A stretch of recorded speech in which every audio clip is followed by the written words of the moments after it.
o pai morre. E eles não eram pessoas de um poder aquisitivo bom, que ao morrer o marido deixou a esposa, a viúva, bem amparada, com condições de criar os filhos. Não. O que aquele pai deixou foi dívida. Portanto, aquela família estava enfrentando uma luta terrível.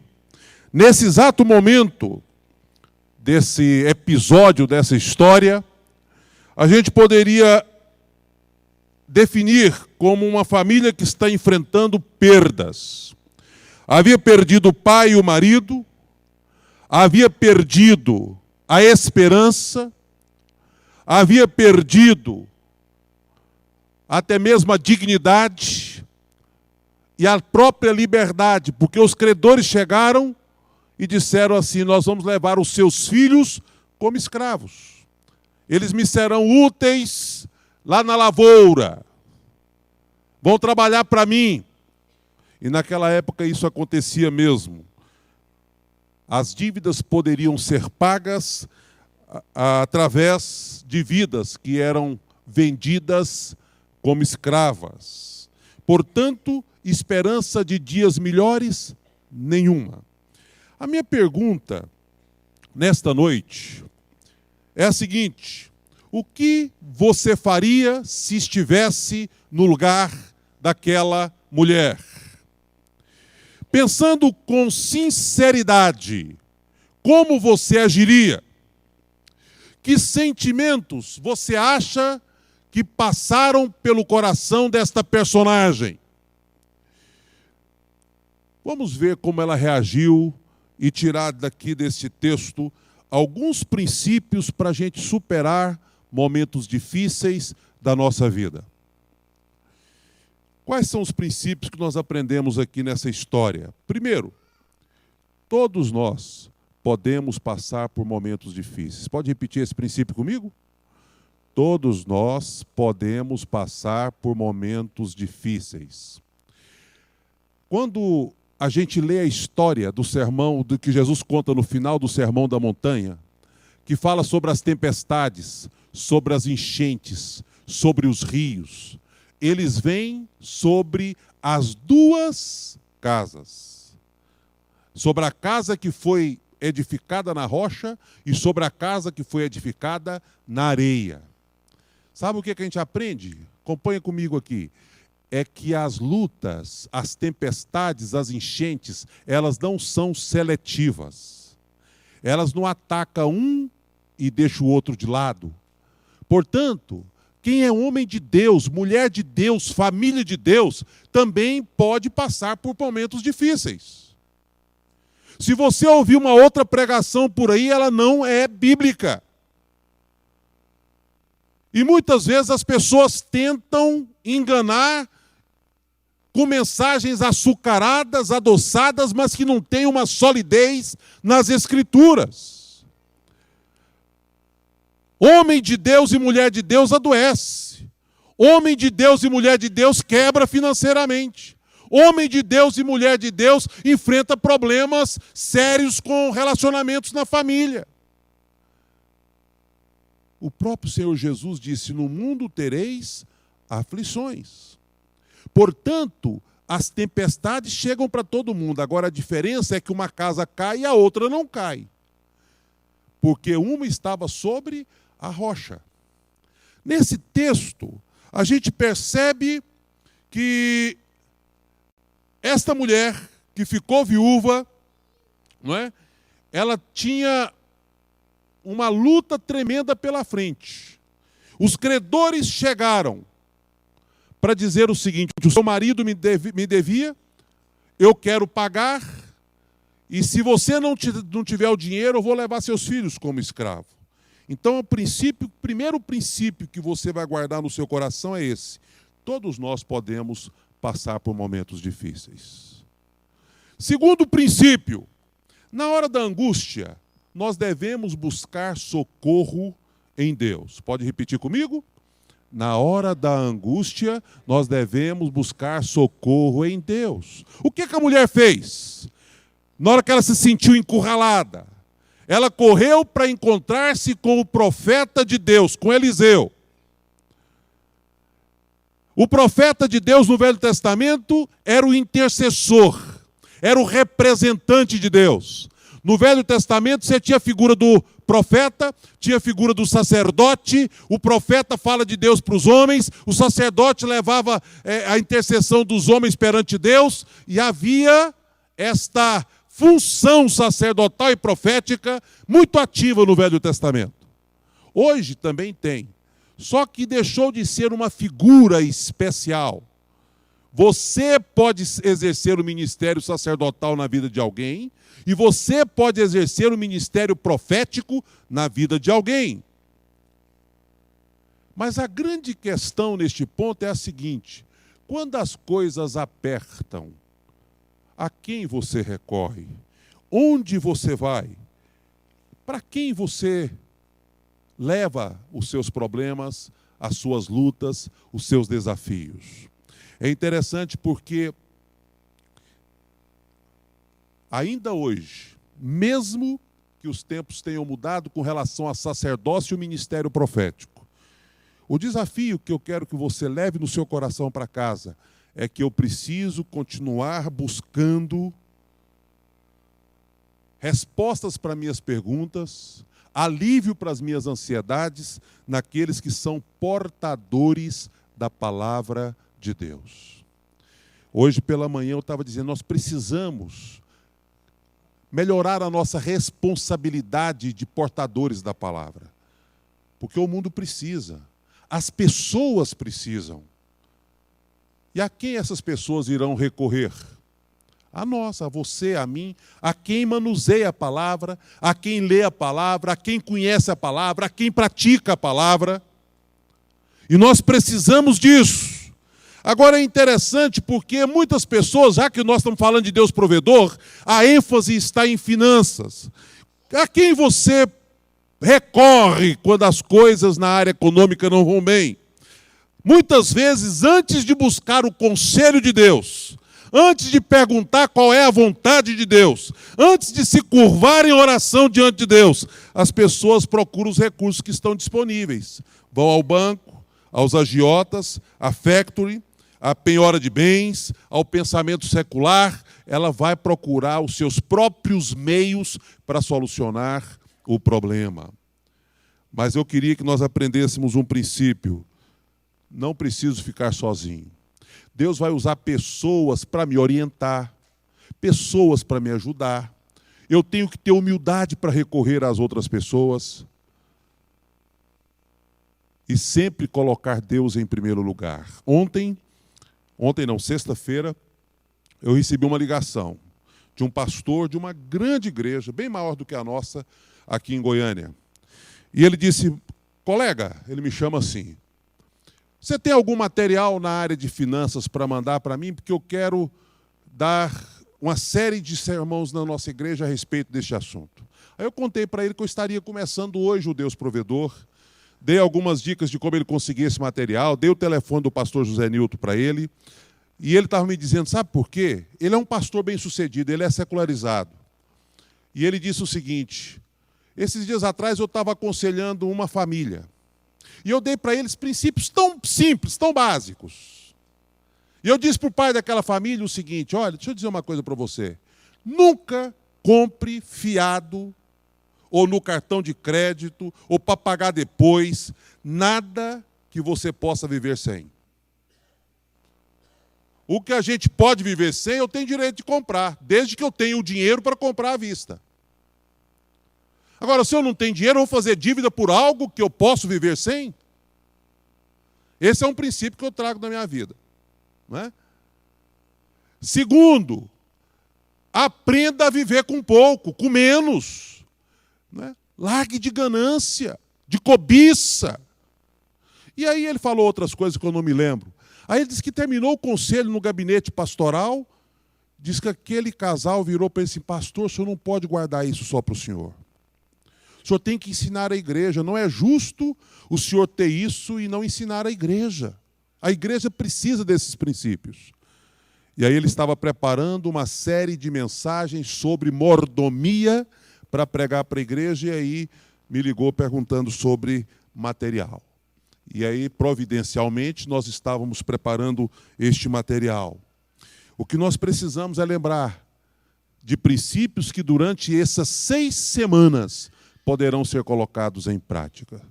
Com certeza, meu querido, você tem vizinho bom, talvez você nem saiba porque você não convive com eles. Você tem irmãos de fé que são bons, não estou dizendo que são todos que vão te ajudar a resolver seus problemas, mas você não precisa carregar sozinho. Deus quer usar outras pessoas para te ajudar e para te abençoar, às vezes até com conselhos, e às vezes até de forma prática, ajudando mesmo a você atravessar uma crise.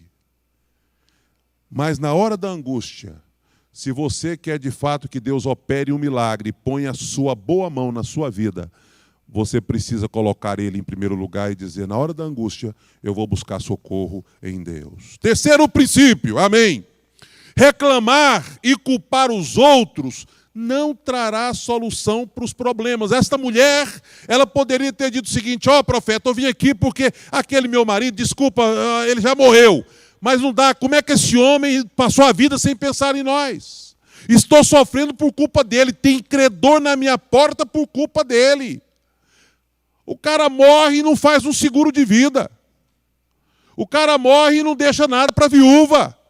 Ela podia ter reclamado. Mas e esse negócio de pôr culpa nos outros é tão antigo, né? A gente viu que isso aconteceu desde Gênesis.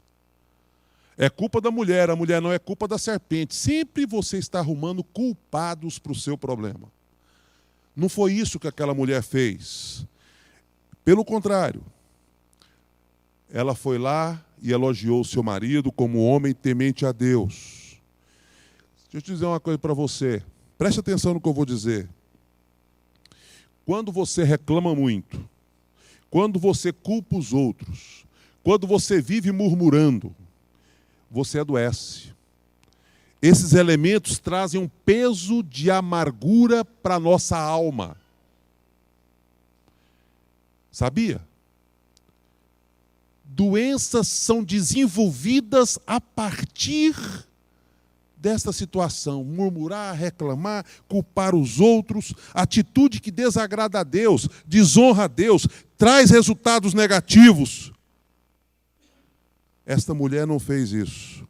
Pelo contrário, ela tratou o problema de maneira altruísta, de maneira cabeça erguida, diante da atitude, ela resolveu procurar o profeta de Deus, não reclamou. Pelo contrário, ela deu um excelente testemunho. Deixa eu dizer uma coisa aqui para você hoje à noite. Mães, pais, aqueles que pretendem se casar e constituir família, antes dos filhos e das pessoas da nossa casa entenderem o Evangelho, eles precisam ver o Evangelho dando certo na sua vida. Amém ou não? Você entendeu isso? Você sabe como é que você ensina o seu filho a honrar a Deus? Honrando a Deus. Certo ou não? Você ensina o seu filho a amar a Deus de que maneira? Amando a Deus. Tem gente que quer ensinar o seu filho a honrar a Deus, mas ele próprio não honra, a amar a Deus, mas ele próprio não ama. Sabe como é que você vai ensinar o seu filho a ser honesto? Praticando honestidade. Eu não sei por que esse menino é desonesto, mas de repente ele cresceu ouvindo você mentir. Ele cresceu vendo você trazer para casa dinheiro desonesto. O que ele vai aprender? Eu preciso ensinar meu filho a orar. Você sabe como é que você ensina filho a orar? Orando. Você sabe como é que você ensina filho a gostar da igreja e a amar a igreja? Gostando da igreja e amando a igreja. Antes de tudo, você precisa tomar uma decisão nesses dias. E a decisão é a decisão de praticar a palavra de Deus e colocar Deus para solucionar os seus problemas, sem culpar outras pessoas, sem tentar tirar o corpo fora e achar que tem outros que são os culpados pela crise que você está vivendo. Quarto, dívidas nos colocam em situação de escravidão. Pode repetir comigo? Dívidas nos colocam em situação de escravidão. Sim ou não? Isso mudou depois da época lá de Eliseu para cá, da viúva para cá? Não. Quando você está endividado, primeiro, você vira escravo de você mesmo, porque você se preocupa. Se você é honesto, ninguém que é honesto consegue ter dívidas sem se preocupar. Segundo, você se torna escravo daqueles que ficam o tempo todo te atormentando para receber o que é deles. Como esses dois credores que foram à casa da viúva. E aí agora vamos partir. Você que conhece até mais do que eu a escravidão que uma agiotagem pode produzir. Não sou especialista no assunto, mas nós como pastores já tivemos que acudir casos de membros em que já estavam sendo inclusive ameaçados de morte pelos agiotas. Aí nós como liderança tivemos que chegar e dizer, vem cá, dá a administração desse negócio para nós, para a gente poder ver o que a gente pode fazer. Sabe, ter que negociar com o agiota. Ó, você já recebeu o que era seu, rapaz. Agora vamos negociar o resto dessa dívida aí, porque nós vamos juntar um grupo aqui para pagar e esse moço não tem dinheiro, não. E aí vai daqui, vai dali, até solucionar o problema, mas aquela pessoa, ou aquelas pessoas, essas experiências que nós tivemos, não foram muitas, mas talvez umas 3 ou 4 aí durante o ministério, que nós tivemos, não é? E são situações que a gente não divulga, porque a gente não quer nem expor quem está com o problema. Não é? Então, são coisas que... Tem muita coisa na vida da igreja e da liderança que vocês não ficam sabendo. Não é? 2 pessoas, 3 pessoas, 4 pessoas no máximo ficam sabendo. Mas a gente está lá, segurando pessoas escravizadas por agiotas. Bancos, não é? Penhora bens. Quem deve torna-se escravo do devedor, mesmo nos dias de hoje. Eles botam pressão. Bota pressão. Não é? E querem receber. O que é que nós precisamos aprender de princípio durante esses dias? Viva com aquilo que Deus te deu e cuidado com um pecado chamado cobiça. Aqui nesse auditório, com raríssimas exceções, ninguém é igual a ninguém na área econômica. Talvez exista mera semelhança. A gente não pode viver a vida inteira olhando para o carro que o outro tem, para a casa que o outro tem, para a roupa que o outro veste. Gente, para cada um, Deus, na parábola dos talentos, Deus deu para um 2, para outro 5, para outro 10, não é? E você tem que aprender a viver com aquilo que Deus te deu. Com dignidade. E cuidado com a cobiça, sabe por quê? Não é errado você querer melhorar o sofá da sua casa. Não é errado você querer comprar um carro melhor do que o que você tem. Não é errado você querer construir uma casa um pouco melhor do que a que você mora. Sonhar é viver. Planejar é bom. Querer crescer não é pecado. Mas se você colocar nisso a razão do seu viver, o foco completo da sua vida, aí sim você vai cometer um grande erro. Aí você vai estar pecando. Estou muito cuidado, porque a Bíblia diz onde está o seu tesouro, aí também estará o seu coração. Outro texto de Jesus, buscai no lugar do seu reino e a sua justiça, e demais coisas serão acrescentadas. Por isso, não faça dívida. Dívida nos coloca em situação de escravidão. São 7 princípios, vamos para o 5º. A solução geralmente está mais próxima do que imaginamos. Vamos repetir juntos? A solução geralmente está mais próxima do que imaginamos. É interessante. Eu gostei do filme porque ele enfatizou muito isso. O profeta pergunta para a viúva, dize-me, o que tens em casa? E é interessante porque pergunta e ela não tenho nada, ou pelo menos ficou muda, ficou calada há algum tempo. Na maioria das vezes, nós ficamos paralisados diante dessa questão porque achamos que a situação nossa não tem saída. Eu queria dizer para você que, por mais que você esteja na situação daquela viúva, Deus te deu muita coisa. Pare um pouquinho para pensar naquilo que Deus te deu. Deus te deu dons, Deus te deu talentos, não é? Deus te deu recursos, talvez menos do que você gostaria e desejava, mas se você parar um pouco para refletir, Deus te deu muita coisa. Você precisa fazer com que esta verdade daquilo que Deus te deu, e aí eu poderia acrescentar sabedoria, força, saúde, conhecimento.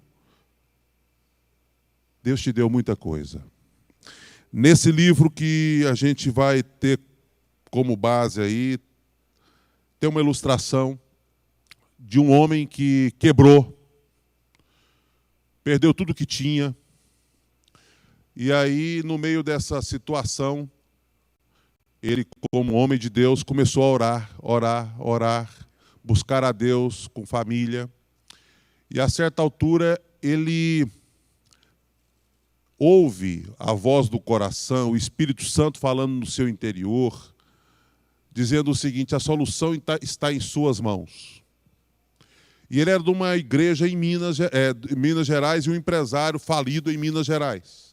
E ele não entendia aquilo, mas todo dia, acho que um dia ele teve discernimento, eu não me lembro direito se alguém interpretou para ele ou se ele apenas entendeu a partir de uma sugestão que saiu de alguém que lhe conhecia. Alguém que lhe conhecia chegou para ele e disse: fulano, você faz tão bem pão de queijo, por que você não começa a fabricar com finalidade comercial? Resumindo, este homem hoje é exportador para fora do Brasil de pão de queijo. E aí ele dá o testemunho dizendo que a voz dizia: a solução está em suas mãos. Não é? Está em suas mãos. A habilidade que Deus havia dado a ele fez com que ele começasse um novo negócio, e esse negócio cresceu, expandiu, e hoje ele tem uma empresa que exporta pão de queijo. Meu querido, sem dúvida alguma, o Senhor quer que você seja fiel com aquilo que Ele te dá. Tem gente que pensa assim: mas também fulano tem muito. Você sabe o que a Bíblia diz? Quem é fiel no pouco será colocado sobre o muito. E engana-se quem pensa que é fácil ser fiel no muito. É muito mais fácil ser fiel no pouco. Só que o pouco é um teste para que a gente possa ter o muito. Não estou aqui pregando que com Deus se faz barganha. Eu estou aqui dizendo que Deus tem esse princípio. Às vezes ele me conhece tão bem que ele diz: esse cabra não pode ter dinheiro, porque se ele tiver dinheiro ele não vai me honrar. Se ele tiver dinheiro ele não vai me buscar. Se ele tiver dinheiro a usura vai tomar conta. E pode ser que para outro Deus vai dizer: eu vou dar muito dinheiro para esse camarada, porque esse camarada vai ser útil no meu reino, ele vai saber investir, ele vai investir na igreja, vai investir em missões, vai investir em obra social. Esse eu posso colocar na mão dele, porque ele tem o coração na obra. Amém? A solução geralmente está mais próximo do que imagina, porque no caso específico desta viúva, ela tinha apenas um pouco de azeite. Mas o profeta diz: traga para mim esse pouco de azeite. A pergunta que eu quero que você, até o dia do seu grupo pequeno, responda para você mesmo é: o que é que eu tenho? O que é que eu tenho? O que é que Deus tem me dado? Qual é o recurso que está nas minhas mãos? Com certeza você vai se surpreender.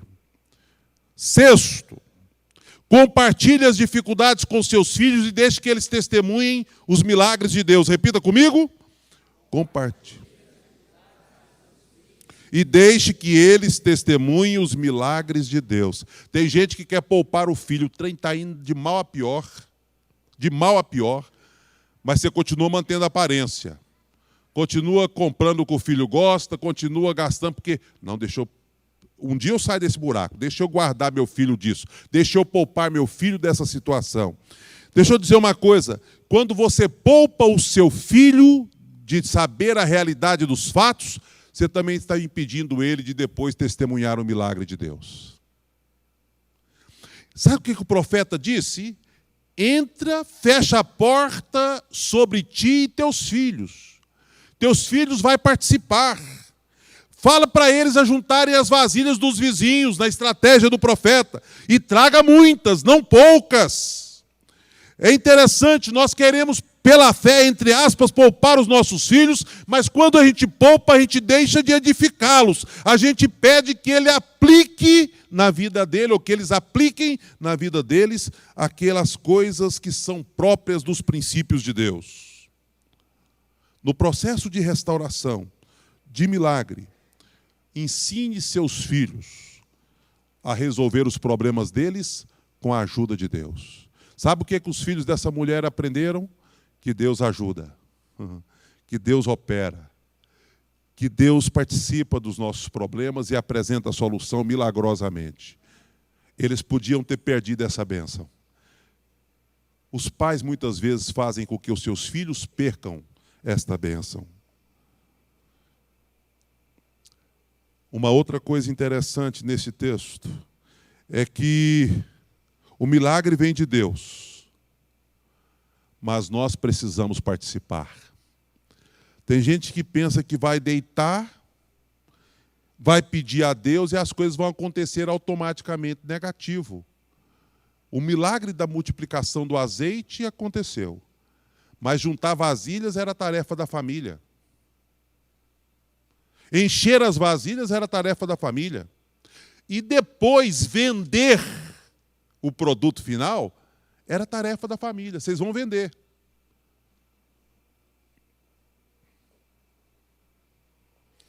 Ensine os seus filhos a trabalhar com amor e fé. E com certeza o deserto ficará para trás.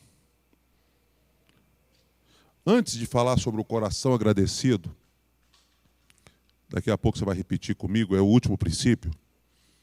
Uma coisa que eu aprendi meditando nesta história, e que você poderá discutir nos grupos pequenos, é a questão da prioridade. Você percebeu a sutileza disso? Ela voltou, foi no profeta, o profeta deu todas as orientações, ela voltou para contar o milagre que tinha acontecido. Aí o profeta disse assim, vá primeiro, vá, venda o produto e primeiro pague suas dívidas. E depois viva com o resto, você e seus filhos. Entenderam a prioridade? Primeiro pague as dívidas.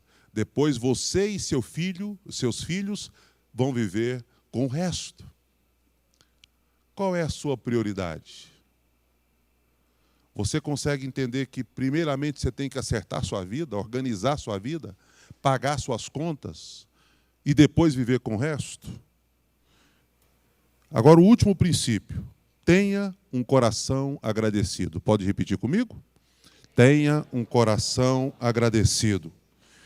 Quando Deus restaurou a sorte daquela mulher e de seus filhos, ela voltou até o profeta para contar o resultado. Ela foi alegre, foi jubilando. Não é? O milagre aconteceu em resposta da oração. O credor chegou, aquela cara desconfiada dele, pensando que ia levar os meninos como escravo, e a mulher pôs o dinheiro na mão do credor. Vocês viram o filme, não é? E eles olharam um para a cara do outro, foram embora. Sabe por quê? Porque aquela mulher presenciou o milagre de Deus. Mas deixa eu dizer uma coisa para você. Eu conheço muita gente que Deus abençoa e ele não persevera. Muita gente que Deus abençoa e ele não agradece. Não tem coração agradecido. O índice de quem agradece é muito pequeno. Talvez na parábola dos 10 leprosos nós temos o índice de quem agradece, não é? 10 foram curados. Apenas um dos 10 voltou para agradecer. Jesus pergunta, cadê os outros 9? Na maioria das vezes, é exatamente isso que a gente faz. Quando a gente está com um problema muito grande, a gente vai até Deus, a gente clama a Deus, a gente busca a Deus. O problema é solucionado, a gente esquece de Deus. Deixa Deus de lado. Tenha o coração agradecido. No momento em que o milagre acontecer, não deixe faltar gratidão. Vá nos vizinhos, agradeça o empréstimo das vasilhas. Vá no profeta, agradeça pela estratégia, a oração e a intercessão do profeta. Não é? Quando Deus lhe der recurso para você se livrar do problema, livre-se do problema, mas não se livre de Deus. Volte a Deus. E vá conversar com Ele e dizer que você reconhece o milagre dele na sua vida. Terminando. O que você tem é a pergunta que eu quero que você vá para casa com ela hoje à noite. Quem sabe você no livrinho vai ter a oportunidade de fazer um inventário. Escrever o que você tem. Eu tenho um carro, eu tenho saúde, eu tenho inteligência, eu tenho habilidade, eu tenho um sofá, eu tenho um emprego. O que você tem? Faça esse inventário. Segunda aplicação que eu quero, com uma pergunta, que você vá para casa com uma pergunta. Quem são os seus vizinhos?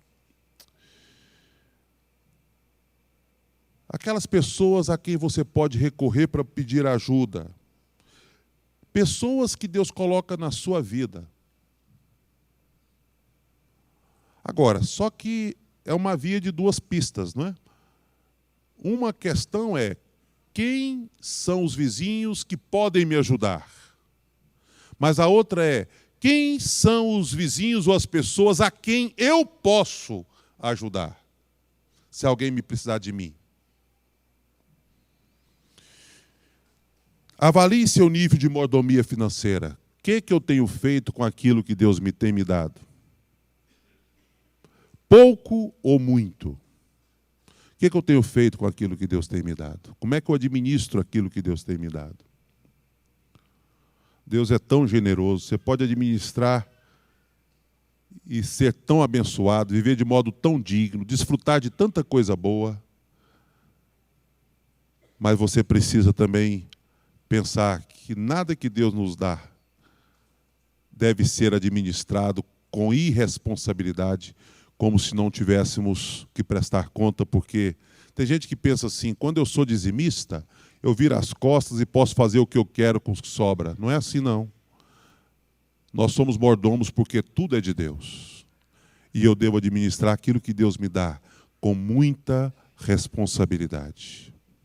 Quem é fiel no pouco, poderá vir a ter muito. Aprenda este princípio. Eu gostaria muito, nesta noite, que você assumisse o compromisso, como eu já disse, de não deixar esta mensagem morrer. Domingo que vem, sabe qual vai ser o sermão? O chamado de Jeremias. Teremos outro filme, teremos outra história, teremos outros princípios para serem aprendidos. Mas não deixa, daqui até o próximo domingo, morrer no seu coração os princípios que nós aprendemos na história do azeite e a viúva. São coisas práticas, dá para colocar em prática no nosso dia a dia. Reflita sobre isso. Queria que você curvasse a sua cabeça nesse instante. Eu gostaria de fazer uma oração encerrando este momento e já vamos ter a ceia do Senhor. E a oração que eu quero fazer nesse instante é no sentido de clamar a Deus por aqueles que, em primeiro lugar, querem fazer o compromisso de, durante essa jornada do Deus provedor, dizer assim, eu vou me esforçar ao máximo. Eu não vou deixar que qualquer motivozinho me impeça de acompanhar esta jornada. Eu vou me esforçar ao máximo para estar aqui todos os domingos participando dessa jornada. Segundo, é uma ferramenta que pode ser útil na vida de outras pessoas. E eu não vou guardar isso só para mim. Eu vou convidar outras pessoas a estarem aqui, talvez um amigo, um parente, um vizinho, para acompanhar essa jornada comigo. Quero orar com aqueles que querem tomar uma decisão mesmo, de aprender os princípios que serão, de aprender e praticar os princípios que serão abordados durante esse tempo. Significa assim, eu vou dar de mim, vou me esforçar para que esses princípios possam ser praticados na minha vida diária. São coisas bem práticas que eu estou sugerindo hoje à noite. Não é? O apelo meu é no sentido de coisas bem simples e práticas, mas que poderão ser tão úteis se você e eu acreditarmos nisso. Você gostaria de aceitar esse desafio e dizer, eu vou junto, pastor? Vou orar por essa jornada, eu vou clamar a Deus para que outras pessoas venham participar conosco, eu vou me empenhar para colocar a palavra de Deus em prática, eu vou tentar interceder por outras pessoas que eu sei que precisam disso, eu vou tentar convidar pessoas para virem aqui. Você pode fazer esse compromisso hoje à noite? E nós podemos selar esse compromisso no céu com oração? Então, quem puder, eu gostaria de convidar a ficar em pé. E nós vamos orar ao Senhor, dizendo, Senhor, nós vamos fazer isso em nome de Jesus. Amém? Amém. Amém. Eu também vou tentar fazer isso, não é? Convidar, vou me esforçar para que realmente as coisas aconteçam. Quero praticar a palavra de Deus e eu gostaria de contar com a cumplicidade de vocês, né? A participação de vocês. Amém? Vamos orar?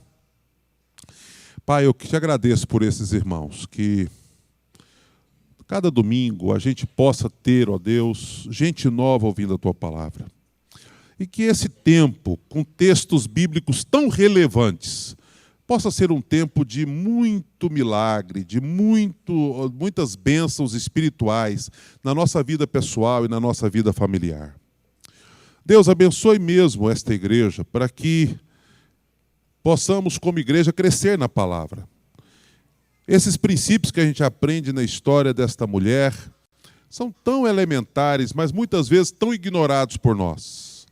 Que assim como estes princípios, os outros que venhamos a estudar, possam ser praticados por nós, Deus. Que realmente